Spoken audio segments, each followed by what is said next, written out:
Please open your Bibles to Romans chapter 8. आणि आपले पवित्र शास्त्र आपण रोमकरांस पत्र याचा 8वा अध्यायाकडे वळूयात. And let's read verse 1, verse 29. आणि आपण वचन 1:29 Verse 1 as well as verse 28. Sorry, verse 28. पहिलं वचन आणि 28वं वचन आपण वाचणार आहोत. May I request Dilip Dada to read verse 1 and verse 28. आपल्यामध्ये फिलिप दादा आहेत. नाही, दिलीप दादा. दिलीप दादा वाचतील.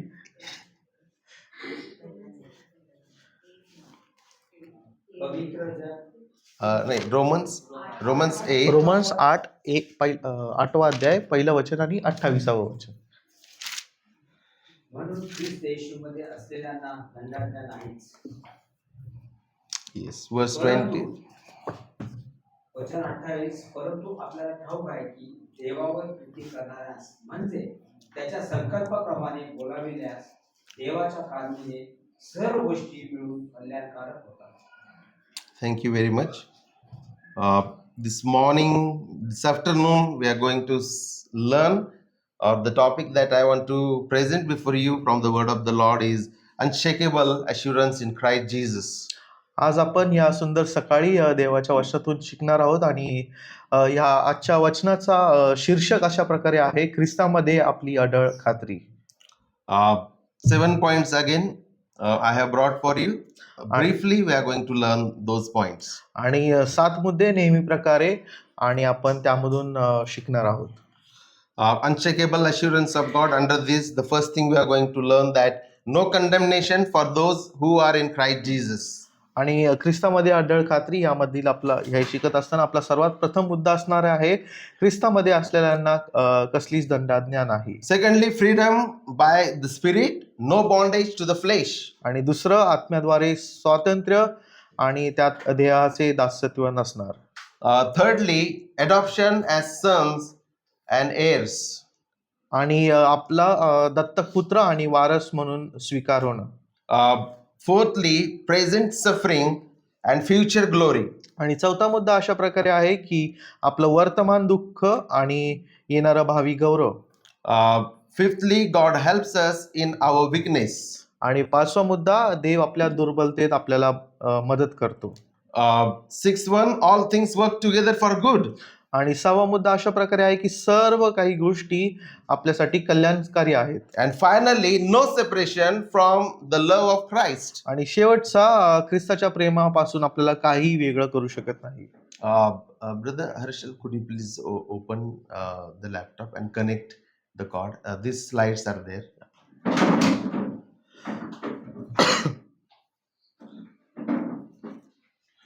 This is the final Sunday of the year.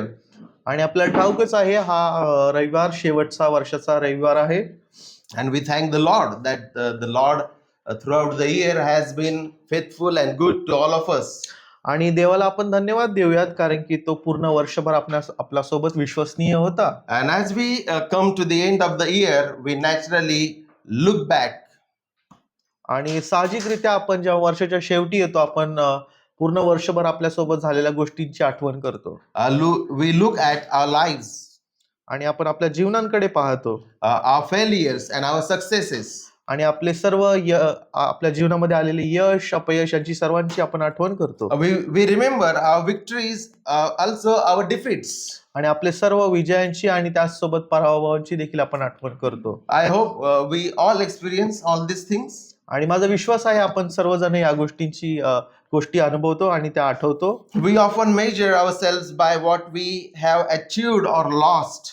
आणि कित्येकदा आपण आपल्या मध्ये मोजमाप करतो की आपण काय कमावलं किंवा काय गमावलं. But Apostle Paul from Romans chapter 8, he draws our attention in this chapter or this book towards God. परंतु प्रेषित पाऊल इथे आपल्या या 8व्या अध्यायामध्ये काहीतरी वेगळं गोष्टीची आपल्याला आठवण करून देत आहे. He does not ask us to look into us. आणि तो आपल्याला स्वतःकडे पाहण्यास सांगत नाहीये. तर If we keep on looking unto us, our lives will be miserable. आणि आपण जर स्वतःकडेच फक्त पाहत राहिलो तर आपले जीवन कदाचित दुःखीतच राहतील. That's why he always encourages the people of God to look to Jesus Christ, look to the cross and the gospel. आणि म्हणून आपल्याला पाहायला मिळतं पौल वारंवार आपल्याला याच गोष्टीची शिकवण देत आहे की आपण ख्रिस्ताकडे पाहिलं पाहिजे आणि ते नियमित पाहिलं पाहिजे. He asks us to look at God's work in Christ Jesus. आणि तो आपल्याला सांगतो की आपण ख्रिस्तामधील देवाने जे कार्य पूर्ण केलं आहे त्याकडे तो पाहण्यास सांगतो. He directs our eyes to what God has done through Jesus Christ. आणि तो आपले डोळे आपले नेत्र आपल्याला पुत्रामधून किंवा काय केलं आहे याच्याकडे तो वळवतो. He reminds us that his work is applied to us by the Spirit. आणि तो आपल्याला आठवण करून देतो की हे सर्व काही कार्य पवित्र आत्म्याद्वारे आपल्यावर लागू करण्यात आलं आहे. And from this chapter, Paul wants believers to rest in unshakable and solid assurance that we have in Jesus Christ. आणि म्हणून इथे पौल आपल्याला आपल्या सर्व विश्वासणाऱ्यांना या अढळ खात्रीमध्ये एक विसावा किंवा एक विश्वास घ्यायला सांगतो. The gospel and the Bible give us assurance. आणि जे शुभवर्तमान आहे पवित्र शास्त्रामधलं ते आपल्याला या गोष्टीची खात्री देतं. Our assurance that we have is not based on our feelings and our circumstances. आणि ही जी खात्री आहे ही आपल्या आजूबाजूला असलेली परिस्थिती किंवा आपल्या मनातले विचार यावरती निश्चित नाहीये. God is for me. आणि देव आपणासाठी आहे. God has given me the redemption in Jesus Christ. These things are not based on our feelings and our circumstances. आणि ख्रिस्ताने आपल्याला तारलं आहे हे आपल्या ह्या गोष्टी आपल्या आजूबाजूच्या परिस्थितीवरती किंवा भावनेंवरती आधारित नाहीत. But the assurance is rooted in God's eternal purpose. आणि ही जी खात्री आहे ती देवाच्या कायम स्वरूपी हेतूमध्ये आहे. And assurance grounded in Christ's finished work. आणि ही जी खात्री आहे ती ख्रिस्ताने केलेल्या कार्यावरती आधारित आहे. We glory in the finished work of Jesus Christ. आणि देवाचं गौरव जे आहे ते ख्रिस्ताच्या पूर्ण केलेल्या कार्यात दिसतं. An assurance sealed by the Spirit of God. आणि ही जी ही खात्री जी आहे ती पवित्र आत्म्याद्वारे निश्चित केली आहे. And as the year ends, Paul calls us to stop looking inward and look at Christ Jesus and what God has done in Christ. आणि म्हणून ते आपल्याला पाहायला मिळतं आपण वर्ष येताना की पौल आपल्याला सांगत आहे की स्वतःचा अंतर्मुख पाहणं थांबवून आपण आपल्या बाह्य स्वरूपाला पाहणं गरजेचं आहे. And what God has given us in Christ Jesus that will never change. आणि ते काय बरं आहे तर ख्रिस्ताने आपल्याला जे काही बहाल केलं आहे ते कधीच ढळणार नाही. That is no condemnation according to verse 1.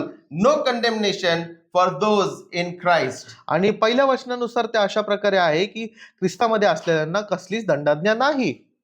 No condemnation for those who are in Jesus Christ. आणि जे ख्रिस्तामध्ये आहेत त्यांना कसलीच दंडाज्ञा नाही. This chapter opens with a definitive gospel verdict. आणि हे जे हा जो अध्याय आहे ते एक प्रकारे निश्चित असलेल्या एका मताबद्दल सांगतं. No condemnation. कसलीच दंडाज्ञा नाही. Those who are in Christ Jesus, upon them there is no condemnation. This is the good news. आणि जे कोणी ख्रिस्तामध्ये आहेत त्यांच्यासाठी कसलीच दंडाज्ञा नाही आणि ही किती सुंदर वार्ता आहे. It was true in 2024. It is true even 25, and it will be true even in the next year and upcoming years, that there is no condemnation for those who are in Christ Jesus. आणि ही जी शुभवार्ता जी आहे ती 2024 मध्ये तितकीच खरी होती आणि 2025 मध्ये तितकीच खरी आहे आणि येणाऱ्या वर्षांमध्ये देखील तितकीच खरी राहणार आहे. No condemnation means God has declared righteous. आणि ते अशा प्रकारे आहे की कुठलीच दंडाज्ञा नाही म्हणजे देवाने आपल्याला धार्मिकतेमध्ये किंवा धार्मिक म्हणून ठरवलं आहे. Justification is completed in Christ Jesus. आणि आपलं जे न्यायपण आहे ते ख्रिस्तामध्ये ते योग्य ठरवलं गेलं आहे. And our justification will not be cancelled anytime. आणि आपला जो न्यायपणा जो आहे तो ख्रिस्तामध्ये असल्यामुळे तो कधीच तो ढळणार नाही किंवा ते कधीच काढून घेतलं जाणार नाही. Whether you read all the Bible throughout the year or whether you fail to read the entire Bible in a year, आणि still God is for you. He has declared you righteous. आणि तुम्ही वर्षभर जरी पवित्र शास्त्र वाचलं किंवा तुमच्याकडून ते वाचलं गेलं नाही तरी देखील हे निश्चित आहे की ख्रिस्तामध्ये तुम्ही न्यायी ठरवले गेले आहात. The law can no longer accuse those who are united to Christ, आणि म्हणून जे ख्रिस्ताशी जोडलेले आहेत त्यांच्यावरती आता नियमशास्त्र कोणताच दोषारोप लावू शकत नाही. because Christ has borne the curse in our place. आणि मग ते अशा प्रकारे आहे की ख्रिस्ताने आपल्यावरचा शाप त्याच्यावरती घेतला आहे. Stop rehearsing. The application from this point is stop rehearsing forgiven sins as if the verdict could change. आणि मग ते अशा प्रकारे आहे की क्षमा झालेल्या पापांची उजळणी किंवा ते वारंवार करणे थांबवा आणि जणू काही की ही गोष्ट निकाल बदलू शकते का. Christ has declared us righteous. This is from this we get the assurance. आणि ख्रिस्तामध्ये ही जी आपल्याला धार्मिकता मिळाली आहे हीच आपली खात्री आहे. Live from assurance, not for assurance. आणि खात्री मिळवण्यासाठी नव्हे तर खात्री बाळगून जागा. Many times people they do not have assurance that God loves them, God is for them, God has saved them. People do not have assurance. आणि बऱ्याच लोकांना याची खात्री नसते की ख्रिस्त माझ्यासाठी मेला किंवा तो खरंच मेला का. People live their Christian life in this way that when they get up in the morning, they think that is God angry at me today? Does God love me today? Is God still loving me this month, this week? Because I did not complete certain part of the Bible. आणि बरेच लोक जेव्हा हर एक दिवशी उठतात आणि ते विचार करतात की आज देवाचा कोप किंवा देवाचा राग माझ्यावर आहे का की देव माझ्यासोबत ते यासाठी असा विचार करतात की बऱ्याच गोष्टी ते जीवनामध्ये करू पाहतात पण त्यांच्याकडून त्या होत नाहीत आणि ते वारंवार स्वतःला प्रश्न करतात आणि त्यामुळे त्यांना कशाचीच खात्री नसते. Because people they look into their hearts and they want to live the Christian life.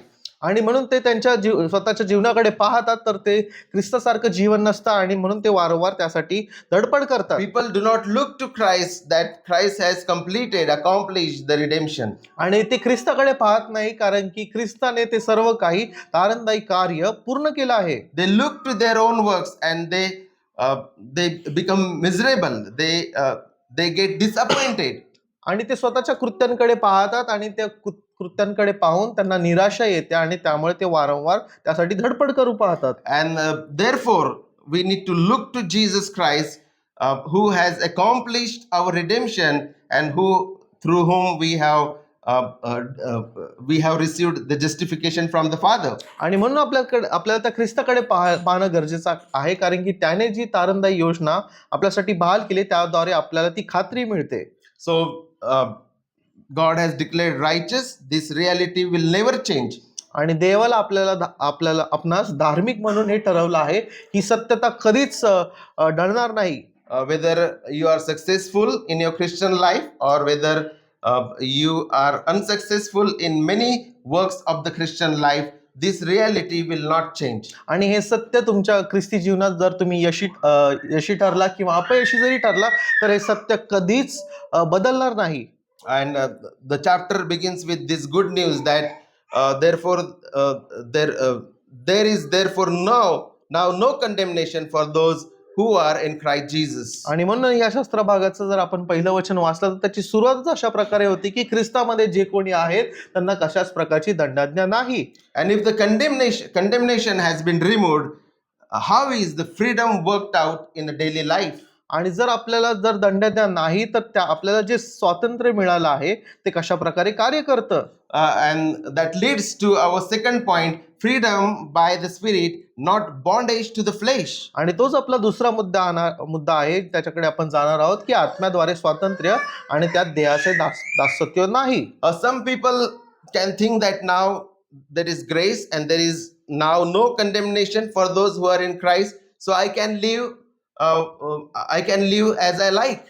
आणि बऱ्याच लोकांची गैरसमजूत अशा प्रकारे असेल की आता कृपा माझ्यावर झाली आहे आणि आता मी रागलो गेलो आहे तर मी आता माझं जीवन कशाही प्रकारे जगू शकतो. I have received freedom in Jesus Christ. आणि मला आता ख्रिस्तामध्ये स्वातंत्र्य मिळालं आहे. And my salvation is secured. आणि माझं तारण आता निश्चित आहे. And Christ is taking me to heaven. आणि ख्रिस्त मला स्वर्गामध्ये नेणार आहे. Therefore I can live as I like. आणि म्हणून मी माझं जीवन माझ्या प्रकारे किंवा मला जसं आवडतं तसं मी जगेल. The saint and the child of God will never think in that way. आणि जे संतगण आहेत आणि जे देवाचे लोक आहेत ते अशा प्रकारे कधीच विचार करणार नाहीत. Because God has justified us and the same God is also sanctifying us. आणि ज्या देवाने आपल्याला न्यायी ठरवला आहे तोच आपल्याला शुद्धीकरण किंवा पवित्रीकरणामध्ये He चालवतो. renews our heart. आणि तो आपल्या अंतःकरणे चा कायापालट करतो He transforms us. आणि तो त्यांना बदलतो He gives us the fruit of the Spirit. आणि तो आपल्याला आत्म्याची फळं देतो He gives us the gifts of the Spirit. आणि तो आत्म्याची दानं देखील आपणास And the देतो. Holy Spirit is continually sanctifying us by the word of the Lord. आणि पवित्र आत्मा देखील आपल्याला त्या पवित्रीकरणामध्ये आपली वाटचाल करतो. The Spirit who unites us to Christ, the same Spirit liberates us from the dominion of the sin. आणि पवित्र आत्मा ज्या ख्रिस्तासोबत आपल्याला एकत्रित करतो किंवा एकवट करतो तो आपल्याला पापापासून विरहित देखील The करतो. Holy Spirit keeps us away from the sin. आणि पवित्र आत्मा आपल्याला पापांपासून दूर राखतो. But the other side is that we should know that on this earth we will not accomplish or obtain the sinless perfection. आणि याची दुसरी बाजू अशा प्रकारे आहे की या जगिक जीवनामध्ये आपण पापविरहित कधीच होऊ शकत नाही. There is a false teaching. There are some people who teach and preach that by doing certain things they can attain or obtain the sinless perfection. आणि बऱ्याच लोकांची अशी खोटी शिकवणूक आहे या जगामध्ये. त्यांचं म्हणणं असं आहे की ह्या गोष्टी करून किंवा बऱ्याच काही गोष्टी करून ते पापविरहित या जगामध्ये राहू शकतात. The sinless perfection is a false teaching. आणि पापविरहित परिपूर्णता ही एक खोटी प्रकारची शिकवण आहे. And the other side is that continually living in the sin is also against the gospel and against God. आणि याच्या विरोधाभासाची दुसरी बाजू अशा प्रकारे की सतत पापामध्ये जगणं. The same Spirit who raised Jesus Christ, He is working in us and He is sanctifying us. आणि ज्या पवित्र आत्म्याद्वारे आपल्याला ख्रिस्तामध्ये उठवलं गेलं आहे तोच आपल्याला पवित्रीकरणामध्ये चालवतो.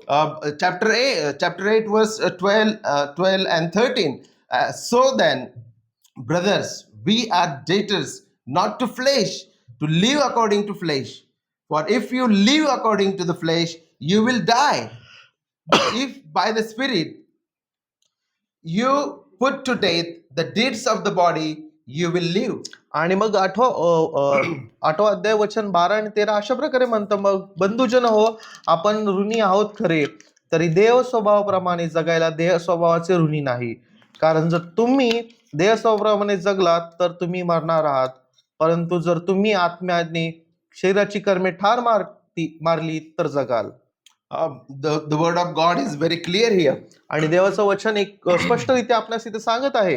If you live by the flesh, you will die. आणि जर तुम्ही शरीररूपी जगताल तर तुम्ही निश्चित मरताल. And as the Christian, as the saints and the children of the Lord, we will never live continually according to the flesh. आणि म्हणून देवाचे संतगण, निवडलेले संतगण किंवा त्याची लेकरं आपण सतत त्या पापामध्ये आपली वाटचाल करणार नाही आणि त्यात आपण राहणार नाही. Our worship, our Christian life, our decisions should not be based on the flesh. We should not be fleshy people. आणि आपली स्तुती करणं आणि देवाला प्रसन्न करणं हे आपण शरीररूपी करूच शकत नाही.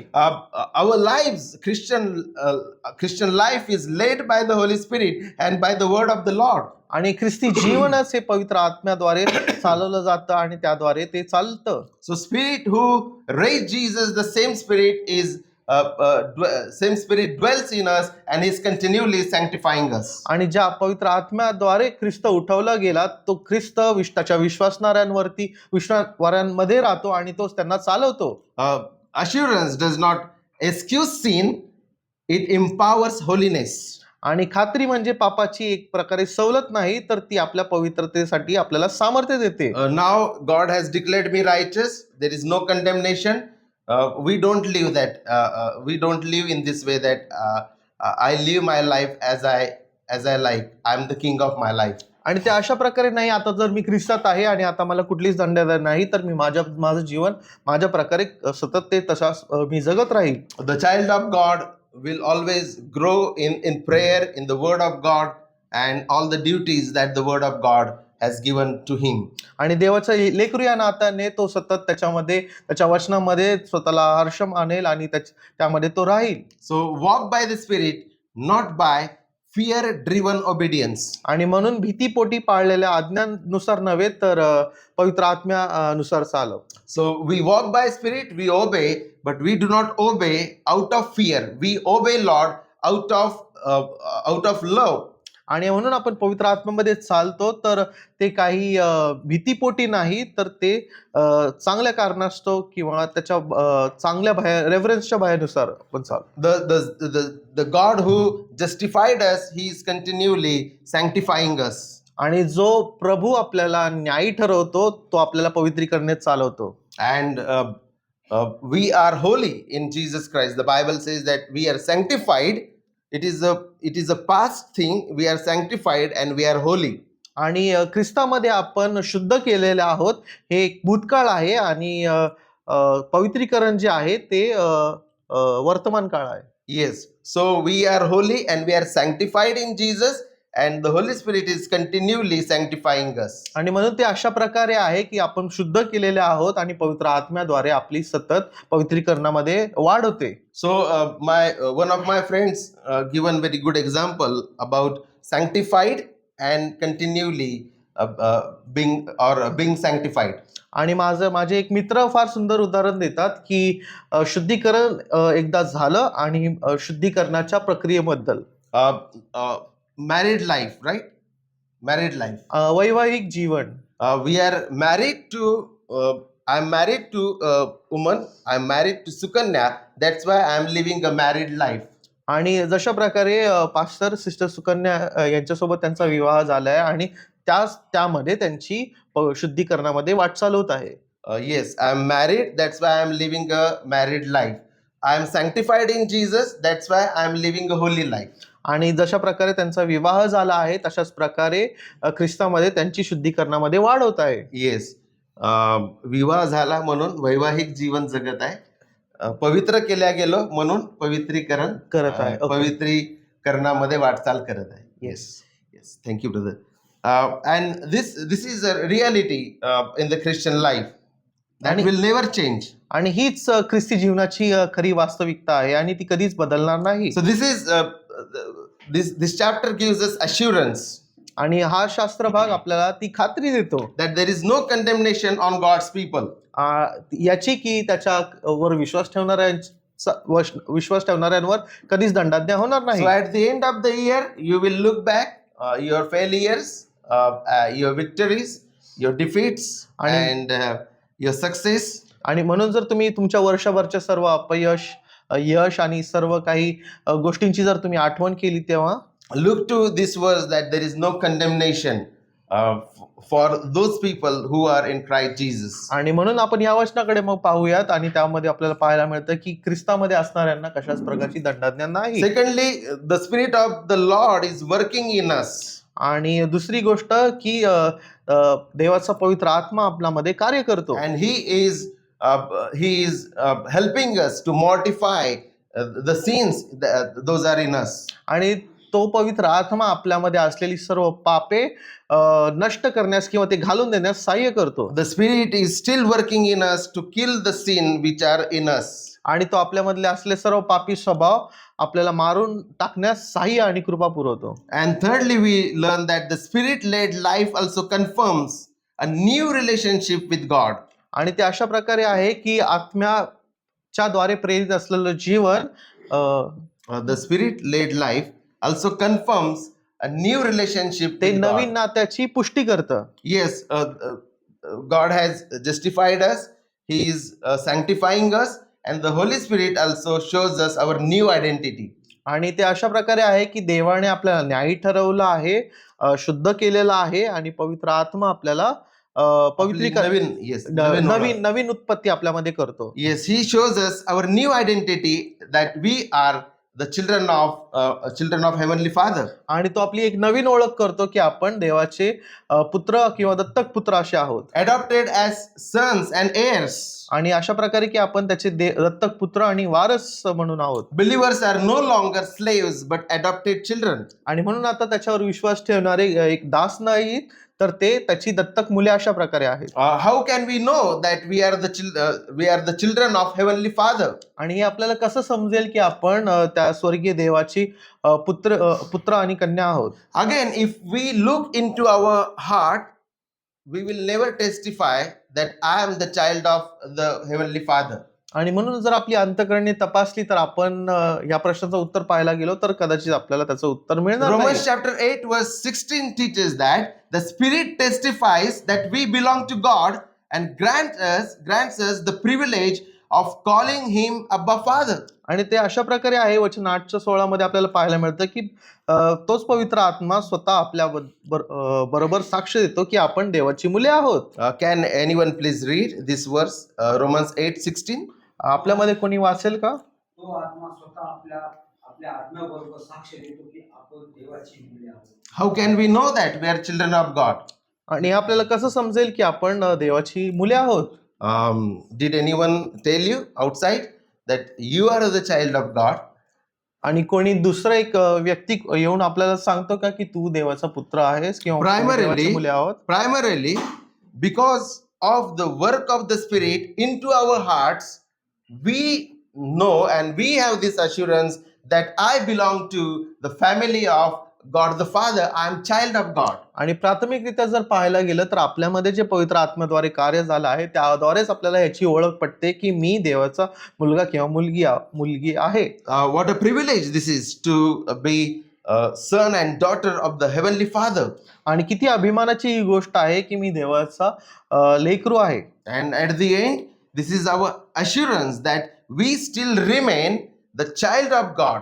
आणि किती खात्रीशीर गोष्ट आहे की हे सर्व काही असताना देखील आपल्याला देवाचा कौटुंबिक एक अधिकार किंवा त्याच्यामध्ये आपण समाविष्ट आहोत. Nothing can snatch that privilege from us. आणि हा जो विशेषाधिकार जो आपल्यास मिळाला आहे त्याला आपल्यापासून कोणीच काढून घेणार नाही. So assurance is not just legal, but assurance is familial. आणि हे अशा प्रकारे आहे की ही खात्री एका कायदेशीर रित्या नाहीये तर ती कौटुंबिक या नुसार आहे. Yes, justification is a legal, that in the courtroom God has declared us righteous. It is legal. आणि म्हणून जर आपण पाहिलं न्यायीकरण जे आहे ते अशा प्रकारे आहे की न्यायालयात तुम्हाला एक न्यायी म्हणून ठरवलं गेलं आहे. But adoption is not legal, but it is familial. आणि म्हणून जर दत्तक घेणं जे आहे ते न्यायीकरणासारखं नसून तर ते एक कौटुंबिक परिभाषामध्ये ते आहे. Thomas Watson says adoption is the highest privilege of the gospel. It makes us heirs of God and joint heir with Christ Jesus. आणि थॉमस वॉटसन अशा प्रकारे म्हणतात की दत्तक घेणे हा सुवार्तेचा सर्वोच्च विशेषाधिकार आहे आणि तो आपल्याला देवाचे वारस आणि ख्रिस्ताचे सहवारस बनवतो. Because we are justified and Spirit is sanctifying us and we are children of God, we approach God with reverence and confidence. आणि म्हणून ते अशा प्रकारे आहे की आपण न्यायी ठरवलो गेलो आहे आणि पवित्र आत्म्याद्वारे आपण आता त्याच्या कुटुंबाचे सहभागी झालो आहोत आणि त्याचे सहवारस देखील बनलो आहोत. That's why we approach God with reverence and confidence. आणि म्हणून आपण देवाकडे आपण भयाने आणि प्रीतीद्वारे आपण त्याच्याकडे पोहोचू शकतो. We don't approach God with dread.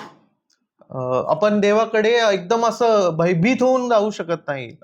If you see all other religions, they go to particular worship centers or worship places out of fear or out of dread. If we do not do this particular thing, the wrath will come upon us. God will consume us. But now we approach God as the child approaches the father. आणि आपल्याला ठाऊक आहे की बरेच असे विश्वास आणि धर्म अशी शिकवण देतात की देव खूपच जास्त पवित्र आहे आणि त्यामुळे आपण त्याच्याकडे पोहोचू शकत नाही आणि त्याबद्दल नको असलेली भीती किंवा व्यर्थ भीती आपल्याला घालून देते आणि त्यामुळे ते तिथे जायला घाबरतात. because he is our heavenly father and we are his children. Because of the adoption, we approach him with reverence and confidence. आणि म्हणून देवाने आपल्याला त्याच्या कुटुंबात सहभागी केल्यामुळे आपण एका खात्रीने, एका विश्वासाने त्याच्याकडे जाऊ शकतो. Let adoption shape our prayers, obedience and endurance. आणि म्हणून आपली देवाकडे आपण भीतीपोटी नाही तर आदर आणि विश्वासाने गेलं पाहिजे. Some people may think that there is no condemnation now. The Spirit is working in my life, and I am adopted son and daughter of the Heavenly Father. So there should not be any suffering in my life. आणि बरेच लोक असे म्हणतात की आता मी ख्रिस्तामध्ये आहे, माझ्यावर कुठलीच दंडाज्ञा नाही, आणि आता जर माझा ख्रिस्ताच्या कुटुंबामध्ये जर समावेश झाला आहे तर मलाच कुठल्या प्रकारचे दुःख आणि क्लेश नसले पाहिजे. But Apostle Paul, he shows there is no condemnation. Spirit is working in our lives towards the holiness, and we are part of the family of God. Still there is suffering in the Christian life, if you see verse 18 onwards. आणि म्हणून पौल इथे हेच दाखवून देत आहे की आता ख्रिस्तामध्ये तर खरीच दंडाज्ञा नाही, आणि आता जर आपण त्याच्यामध्ये आपल्याला कुटुंबामध्ये जर समावेश झाला आहे आपला, तर आपल्याला कशा प्रकारे हे सर्व काही गोष्टीमधून जायचं आहे. Paul places suffering within an external framework.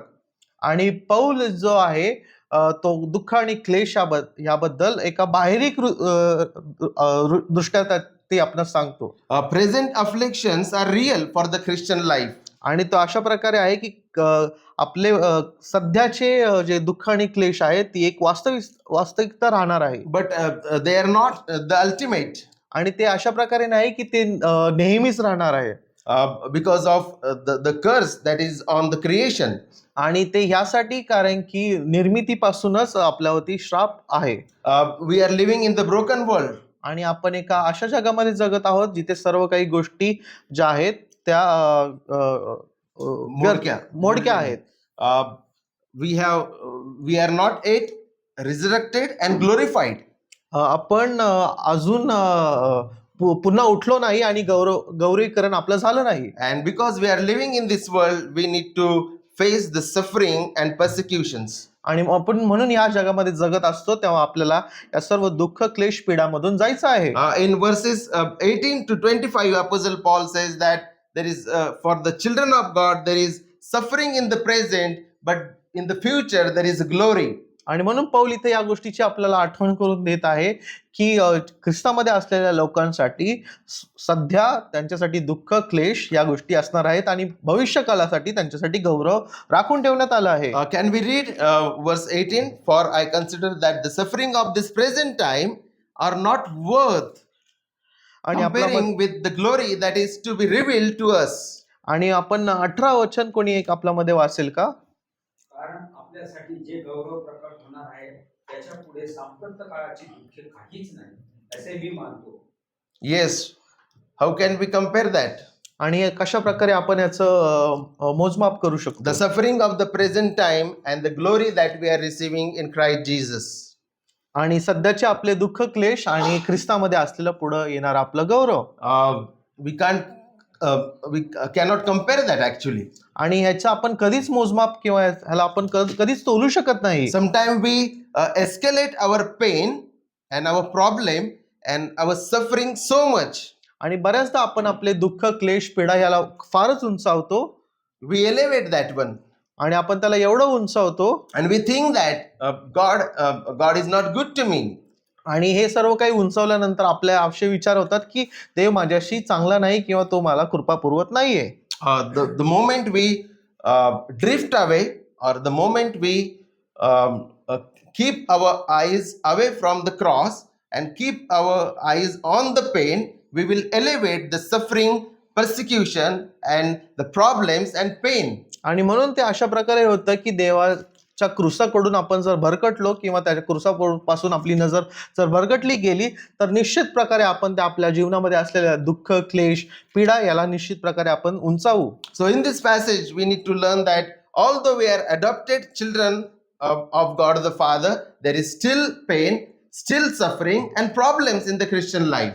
म्हणून आपल्याला या गोष्टीची आठवण असली पाहिजे की भले आपला ख्रिस्ताच्या कुटुंबात समावेश झाला आहे तर त्याची जी पूर्तता आहे ती निश्चित प्रकारे दुःख आणि क्लेश यामधून जाऊन पुढे जाऊन गौरवासाठी राखून ठेवलेल्या जीवनासारखी आहे. If we do not look to Jesus Christ and His gospel, we will always be elevating and escalating the pain, suffering, and the problems in our life. आणि मग आपण ख्रिस्त आणि त्याचा जे शुभवर्तमान आहे यापासून जर भरकटले गेलो तर आपण निश्चितच आपल्या जीवनामध्ये असलेले दुःख, क्लेश, पीडा यांना उंचावू आणि त्याकडेच आपलं लक्ष राहील. And comparatively, he is saying that I consider that the suffering of this present time are not worth comparing with the glory that is to be revealed to us.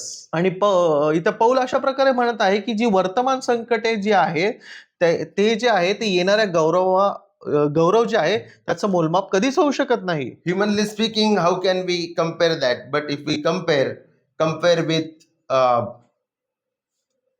an auto and jet or the rocket, आणि जर मनुष्यरित्या किंवा आपल्या विचारानुसार जर आपण त्याचं मोलमाप केलं तर एखाद्या रिक्षेला आपण एका विमानासोबत ठेवण्यासारखं आहे. and the problem with some of the people are that that glory that we are going to enjoy with Jesus Christ in heaven, they want that in this present life, and they don't want the suffering by which God is sanctifying them.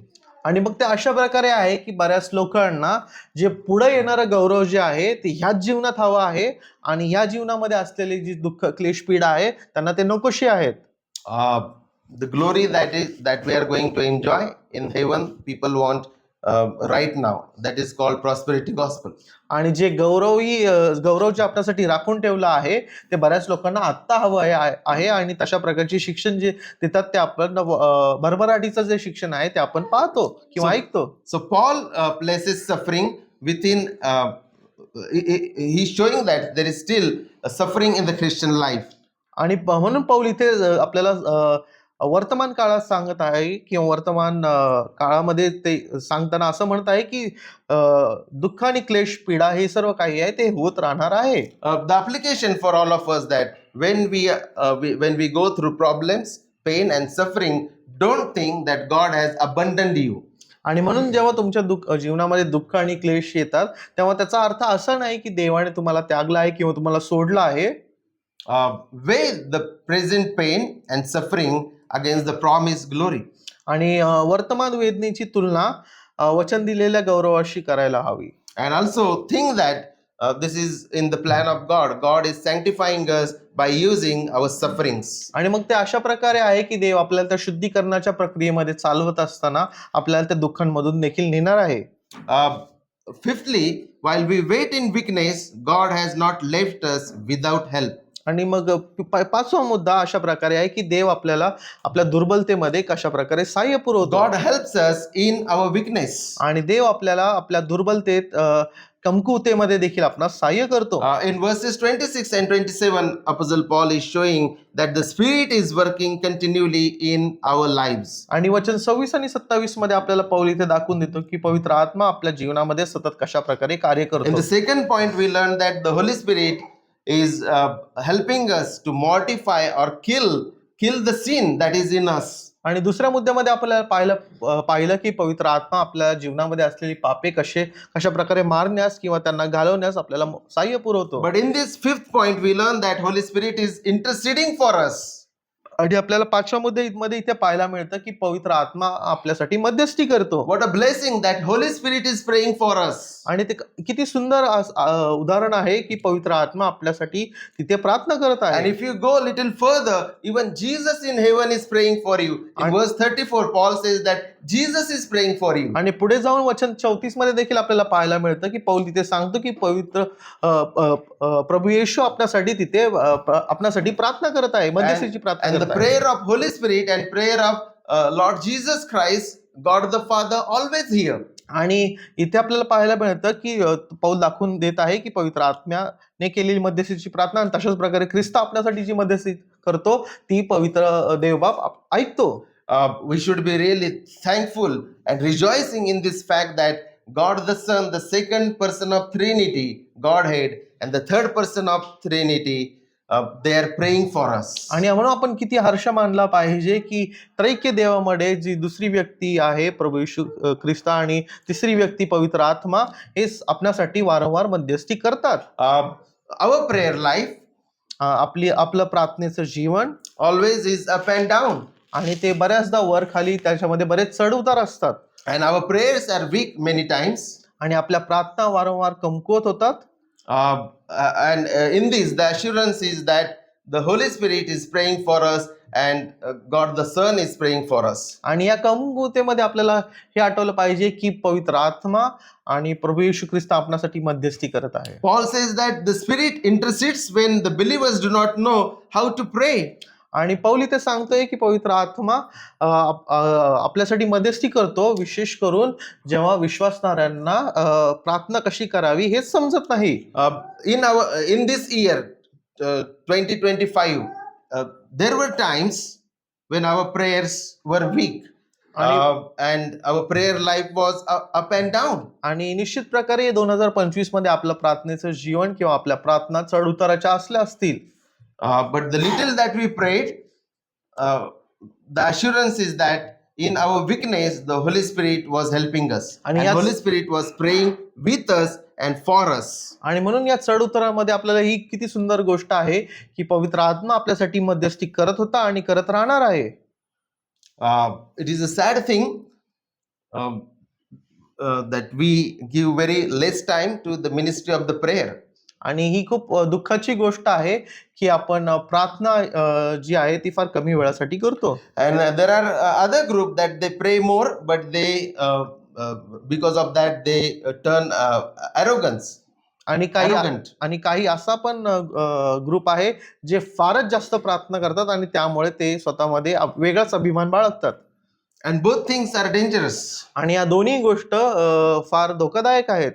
Practical lesson: whenever God hears our prayer, never say, "Because I prayed, आणि this thing happened." आणि म्हणून मी एक तुम्हाला धडा असा प्रकारे सांगेल की जेव्हा जेव्हा तुम्ही प्रार्थना करता तेव्हा असं नाही की मी प्रार्थना केली म्हणून हे झालं किंवा त्यामुळे ते घडलं. When we pray and God hears our prayer, He answers our prayer, we say that glory to God because He is good. आणि म्हणून आपण जेव्हा प्रार्थना करतो आणि त्या प्रकारे जर घडतं तर निश्चित प्रकारे आपण असं म्हणलं पाहिजे की देवाला गौरव असो कारण की तो चांगला आहे.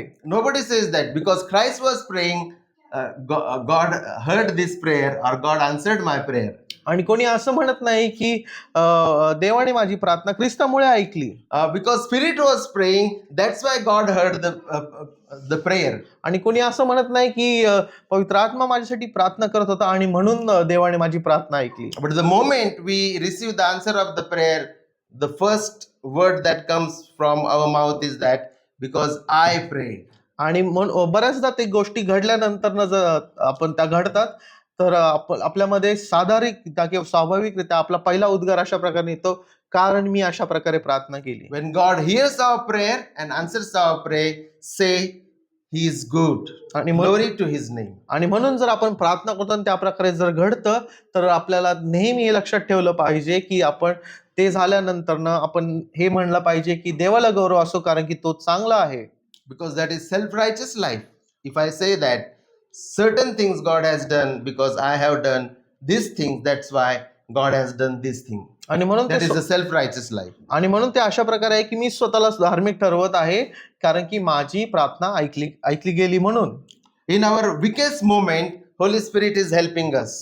आणि पवित्र आत्मा आपल्याला आपल्या सर्वात कमकुवत वेळेस आपल्याला सहाय्य पुरवतो. Even in 2025, Christ was praying for each one of you.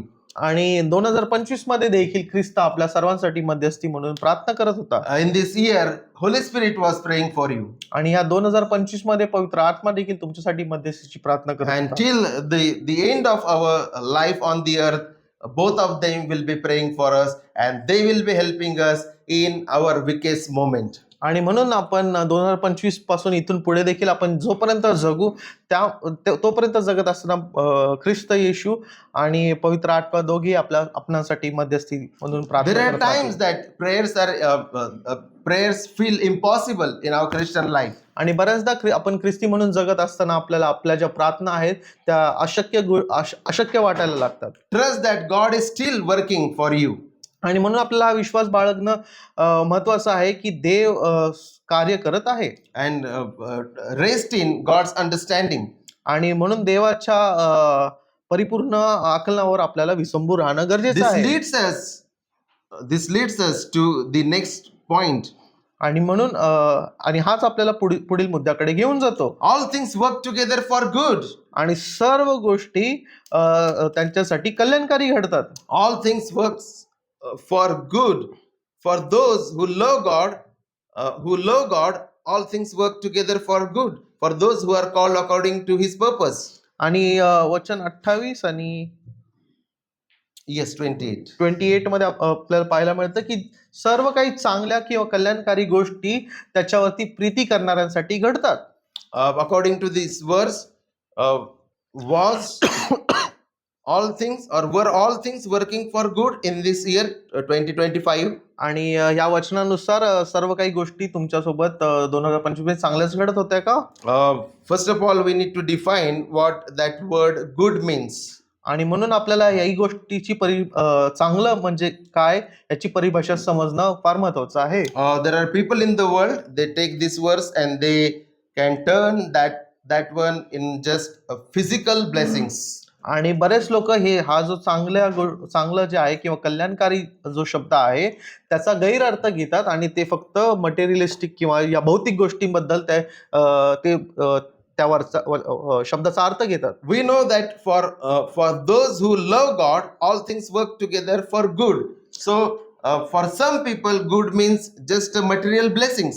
आणि इथे जो शब्द आला आहे की देवावर प्रीती करणाऱ्यांसाठी कल्याणकारी गोष्टी राखून ठेवल्या आहेत, तर त्या कल्याणकारीचा शब्दाचा अर्थ ते फक्त भौतिक गोष्टींबद्दल For घेतात. some people, good means more bank balance. आणि काही लोकांचा असा विश्वास आहे की कल्याणकारी म्हणजे माझ्या बँकेत असलेला खूप सारा पैसा. So they turn this verse towards the prosperity gospel or just material blessings. आणि मग ते ह्या वचनाचा गैरअर्थ लावतात आणि ते फक्त भौतिक गोष्टींबद्दल बोलतात आणि किंवा ते भरभराटीच्या शिक्षणासारखं ते आहे. So good is defined not by comfort but by God's eternal purpose. आणि जे कल्याण आहे ते सुखसोयी नव्हे तर देवाचा सार्वकालिक उद्देशाबद्दल आहे. And if we read the next verse, we understand what Apostle Paul was saying by the word good. आणि पुढीलच वचन जर आपण वाचलं तर त्यामध्ये आपल्याला चांगलं जे आहे किंवा कल्याणकारी जो आहे शब्द त्याचा अर्थ तो तिथे सांगतो. For those whom he foreknew, verse 29, for those who he foreknew, he also predestined to be conformed to the image of his son. आणि तिथे आपल्याला असं पाहायला मिळतं की कारण ज्यांच्या विषयी त्याला पूर्ण ज्ञान होते त्यांनी आपल्या पुत्राच्या प्रतिमेप्रमाणे बनावे म्हणून त्याने त्यांना आगाऊच नेमून ठेवले. According to this verse, this context, the word good means that God is conforming us into the image of Jesus Christ. आणि हा जो कल्याणकारी शब्द आहे त्या वाक्यप्रचाराचा जर अर्थ किंवा त्याची परिभाषा जर आपल्याला काढायला लागली तर ते अशा प्रकारे आहे की देव आपल्याला प्रभू येशू ख्रिस्त जो त्याचा पुत्र ह्याच्या प्रतिमेप्रमाणे बनवत आहे. Our victories, defeat, sickness, good health, marriage, our fall, our rise, all things he uses to conform us into the image of his son. आणि तिथे मग अशा प्रकारे आहे की आपल्या जीवनामध्ये आलेले सर्व यश अपयश आपले विवाह चढ उतार या सर्व गोष्टी पुढे जाऊन आपल्याला ख्रिस्ताच्या प्रतिमध्ये देव आपल्याला घडवत आहे. And thank the Lord that in 2025 God was still working in our lives and he was conforming us into the image of his son. आणि म्हणून आपण देवाला धन्यवाद देऊ की या सर्व काही गोष्टी 2025 मध्ये आपल्या सोबत होत असताना देव आपल्याला ख्रिस्तामध्ये त्याच्या प्रतिमेसारखं बनवत होता. And we should thank God, we should rejoice at the end of the year that God was conforming me through the image of his son. आणि म्हणून त्यामध्ये आपण आनंद करूयात यासाठी कारण की देव आपल्याला ख्रिस्ताच्या प्रतिमेमध्ये घडवत आहे. I had victory, I had defeat, I had good health, I had sickness. God was using all those things, all those problems, sufferings, and persecution and lacks to conform me into the image of His Son. आणि म्हणून माझ्या जीवनामध्ये यश, अपयश, आजार, निरोगी या सर्व काही गोष्टी आल्या आणि या सर्व काही गोष्टी होत असताना देव मला त्याच्या ख्रिस्त प्रभू येशू याच्या प्रतिमेमध्ये घडवत होता. And finally, Apostle Paul says that no separation from the love of God. आणि शेवटचा मुद्दा अशा प्रकारे आहे की ख्रिस्ताच्या प्रेमापासून मला कोणच वेगळं करू शकत नाही. 31 to 39, he says that nothing in heaven and nothing on the earth can separate his people from the love of God. आणि वचन 31 ते 39 मध्ये आपल्याला पाहायला मिळतं की ख्रिस्ताच्या प्रेमापासून किंवा प्रीतीपासून मला काही वेगळं करू शकत नाही स्वर्गात आणि पृथ्वीवर. This is kind of a statement of the victory. आणि हे अशा प्रकारे आहे की हे विजयाचं घोषवाक्य आहे. Paul concludes with the triumphant assurance. आणि पौल इथे पत्राचा जो शेवट आहे एक गौरवी व्याख्यामधून करत आहे. No accusation. आणि कुठल्याच प्रकारचे दोषारोप नाही. Devil, Satan, सैतान, demons, दुष्टात्मे, the powers or the nations or the unbelieving world cannot separate us from the love of God. आणि देवावर विश्वास न ठेवणारे सर्व सत्ताधिकारी किंवा त्या सत्ता हे कधीच आपल्याला देवाच्या प्रेमापासून किंवा प्रीतीपासून वेगळं करू शकत नाही. No suffering, no power in heaven or on earth can separate believers from the love of God in Christ Jesus. आणि कुठल्याच प्रकारचे दुःख, पीडा काहीच आपल्याला देवाच्या प्रीतीपासून वेगळं करू शकत नाही. Assurance rest on Christ's death, resurrection, reign and intercession. आणि ही जी खात्री आहे ते ख्रिस्ताच्या मृत्यू, त्याचं पुन्हा उठणं, त्याचं राज्य आणि त्याची मध्यस्थी यावरती ती आधारलेली आहे. And all those things he has given us in verses 31 to 39. आणि या सर्व गोष्टी आपल्याला वचन 31 ते 39 यामध्ये पाहायला मिळतात. And we praise the Lord that even at the end of this year, that nothing separated us from the love of God which is in Christ Jesus. आणि म्हणून आपण देवाला गौरव देऊयात की या 2025 मध्ये बऱ्याच काही आपल्या जीवनामध्ये गोष्टी घडल्या असून देखील देवाच्या प्रीतीपासून आपण वेगळे केलं गेलो नाही. So what gave us assurance? आणि मग आपल्याला कुठल्या गोष्टी ती खात्री दिली आहे. We look to our works, आणि जर आपण आपल्या कर्मांकडे जर पाहिलं, we will be miserable, we will be sad. आणि आपण कदाचित ते उदास राहू आणि आपल्याला त्याची खात्री राहणार नाही. But if we look to Jesus Christ or God, what God has done in Christ Jesus, we will be praising, we will be rejoicing, and we will have hope even at the end of the year.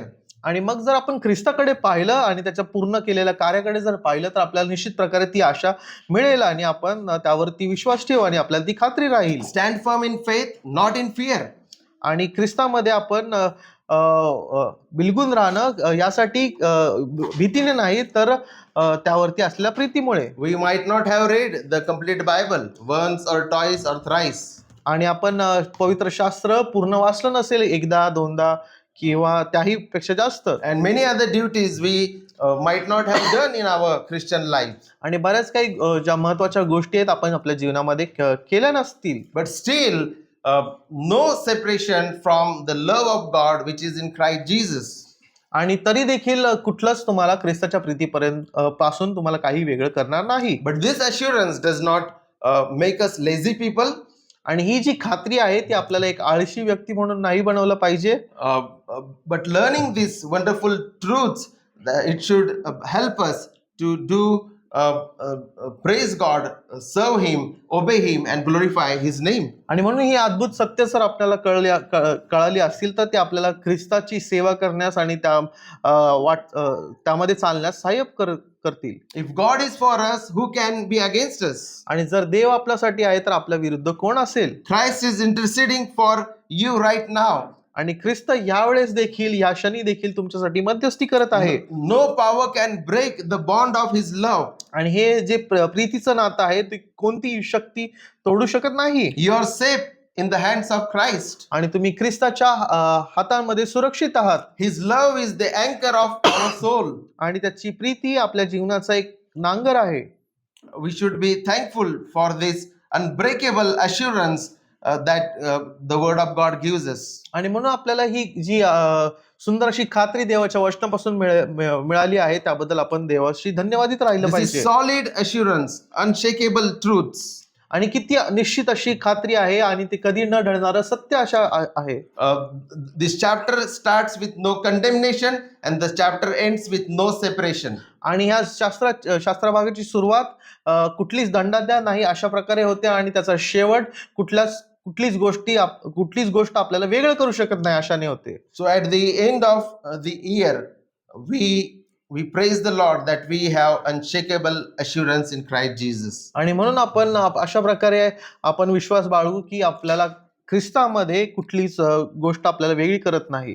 Those who are in Christ Jesus, there is no condemnation for you. आणि जे कोणी ख्रिस्तामध्ये आहे त्याला कसल्याच प्रकारची दंडाज्ञा नाही.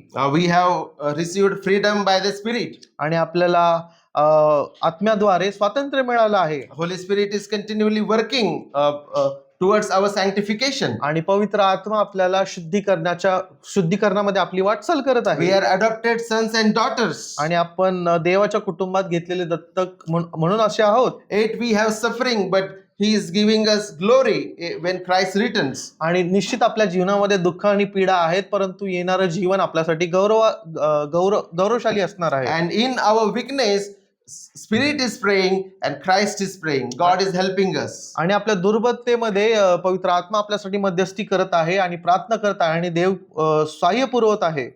And all things are working together for good. आणि या सर्व काही गोष्टी आपल्यासाठी कल्याणकारी आणि चांगल्या उद्देशाने घडत आहेत. He is conforming us into the image of His Son. आणि तो आपल्याला ख्रिस्ताच्या प्रतिमेमध्ये घडवत आहे. And finally, we learn that no separation from the love of God in Christ Jesus. आणि सर्वात शेवटी ख्रिस्ताच्या प्रीतीपासून आपल्याला वेगळं करण्यात येणार नाही.